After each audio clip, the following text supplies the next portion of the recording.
Konsep anugerah versus usaha manusia sering diambil dari Efesus 2 ayat 8 yang menyatakan keselamatan adalah karunia Tuhan, bukan hasil usaha manusia.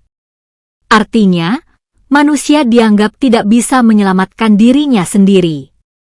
Lalu diperkuat oleh Roma 3 ayat 23, bahwa semua manusia telah berdosa, sehingga semua berada dalam kondisi yang sama, membutuhkan pertolongan dari luar. Akar dari pemikiran ini banyak bergantung pada Roma 5 ayat 12 yang dipahami bahwa dosa berasal dari satu manusia lalu menular ke semua orang. Dari sinilah muncul ajaran seperti dosa asal, kebutuhan penebusan, dan pentingnya satu penyelamat bagi seluruh manusia. Namun, jika kita melihat kisah para rasul 2 ayat 38, terdapat perintah untuk bertobat dan dibaptis. Ini menunjukkan bahwa manusia tidak sepenuhnya pasif, tetapi harus mengambil tindakan. Artinya, ada peran usaha manusia dalam respons anugerah Tuhan. Hal ini menimbulkan pertanyaan, jika manusia benar-benar tidak mampu, mengapa masih diperintahkan untuk bertobat? Padahal Roma 5 ayat 12 yang ditafsirkan sebagai doktrin dosa asal tidak didukung oleh firman Tuhan. Jika tidak dijadikan dasar utama, maka anggapan bahwa semua manusia otomatis berdosa sejak lahir menjadi lemah.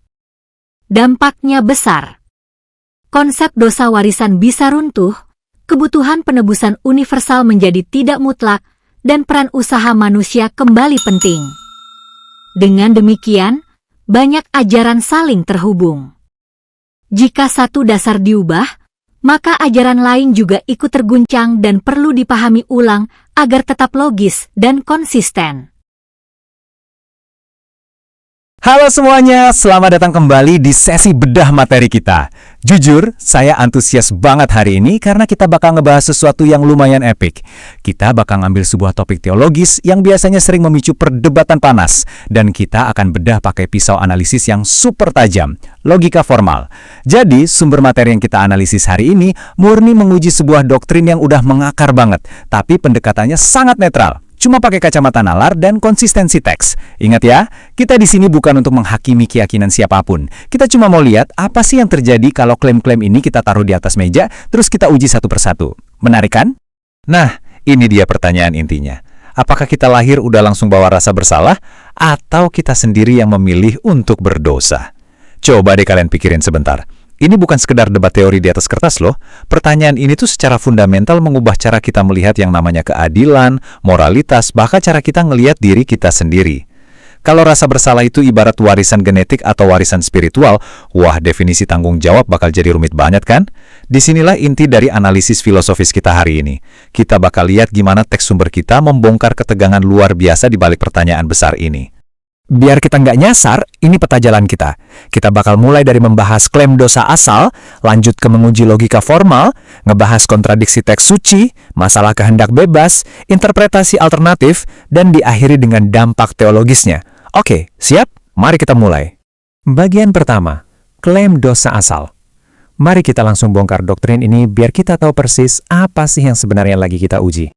Jadi gini, doktrin dosa asal dalam bentuk aslinya beroperasi pakai 3 premis dasar yang saling nyambung.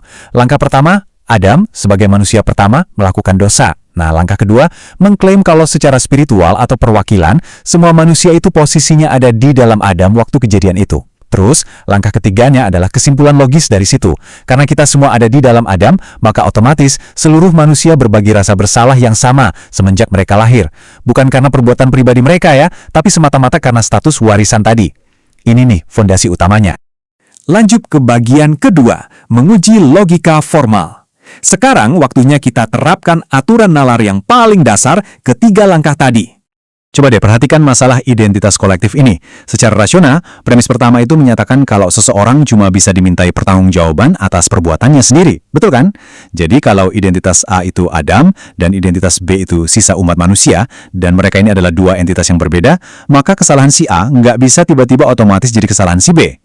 Menghukum si B untuk sesuatu yang dilakuin si A itu menciptakan gesekan logika yang lumayan parah. Satu-satunya cara biar ini masuk akal adalah kalau semua manusia itu secara harfiah adalah Adam itu sendiri. Tapi realitasnya kan nggak gitu. Kita bukan satu kesatuan fisik atau pikiran yang sama, jadi di atas kertas logika kemanusiaan yang paling basic aja, kita udah nemuin lubang pertamanya. Masuk ke bagian ketiga, kontradiksi teks suci. Terus, gimana jadinya kalau logika rasional tadi dihadapkan langsung sama teks sucinya? Nah, ini dia poin krusialnya. Ada kutipan dari Yehezkiel 18 ayat 20, yang juga muncul lagi di Ulangan 24 ayat 16, yang bunyinya eksplisit banget. Anak tidak akan menanggung kesalahan ayahnya. Teks sumber kita menyoroti sebuah kontradiksi yang super jelas di sini. Di satu sisi, doktrin dosa asal bilang kalau dosa itu diwariskan dari leluhur keturunan. Tapi di sisi lain, prinsip keadilan Tuhan di dalam teks yang sama malah melarang hal itu dan sangat menekankan tanggung jawab individu. Tuhan kan digambarkan sebagai sosok yang maha adil. Jadi menghukum seseorang atas kejahatan orang lain itu literally bertentangan sama definisi keadilan tekstual tersebut. Hal ini secara brilian ngebawa kita ke poin selanjutnya dari sumber materi kita. Angka 11. Dalam kitab Kejadian pasal 4, Tuhan secara khusus mendedikasikan 11 ayat utuh buat ngomong langsung ke Kain soal satu masalah spesifik, tindakan pembunuhan yang dia lakuin. 11 ayat teman-teman, cuma buat ngebahas satu tindakan individu di bumi. Coba ingat-ingat angka ini ya. Sekarang, coba bandingkan sama angka ini. 0. Analisis dari sumber kita nunjukin sebuah fakta yang bikin kita mikir, ternyata nggak ada satupun dalil atau ayat eksplisit di mana Tuhan berfirman secara langsung buat mendefinisikan doktrin dosa asal ini. Coba bayangin, menurut teks sumber kita, Tuhan bersedia ngabisin 11 ayat buat negur tindakan personal si Kain, tapi 0 ayat.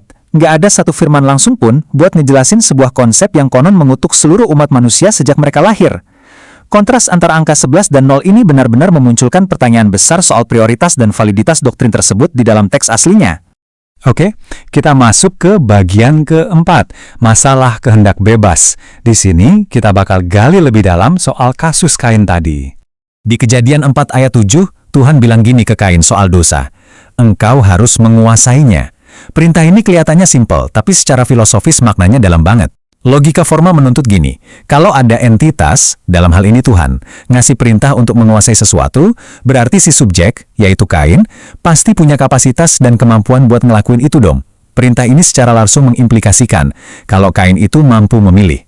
Artinya, dosa bukanlah sebuah kondisi bawaan yang nggak bisa dihindari, melainkan sebuah pilihan yang sebenarnya bisa dikuasai. Ketegangannya kerasa banget kan? Di satu sisi, konsep bawaan dari dosa asal bilang manusia itu rusak total sejak lahir, dan sama sekali nggak punya kemampuan buat berbuat baik. Tapi di sisi lain, kita ngelihat logika dari perintah Tuhan ke Kain, yang justru menegaskan kalau manusia itu mampu memilih yang benar.